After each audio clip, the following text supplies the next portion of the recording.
The bill is passed.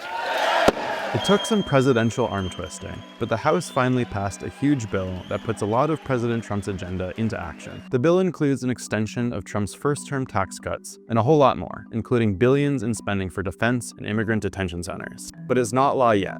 The Senate still has to weigh in, and they're expected to make some big changes. So, what else is in the bill?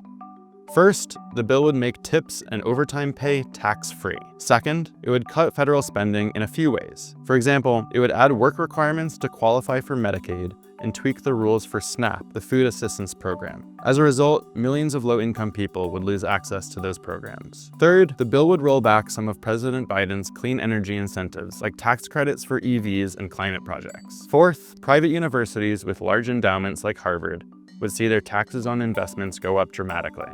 And finally, the bill would raise the country's debt ceiling by $4 trillion. So who will benefit the most from extending the tax cuts? According to experts, over 80% of households will get a tax cut in 2026 if the bill passes. But most of those benefits would go to wealthier households. The top 1% would receive an average tax cut of about $300,000, while middle-income households would see only an $1,800 tax cut on average. Now the bill heads to the Senate, and Republican senators have already signaled they'll push for a lot of revisions. Once they do, the House will have to agree all over again. With Republicans holding only a slim majority in Congress, they'll need nearly every member on board to pass the final version.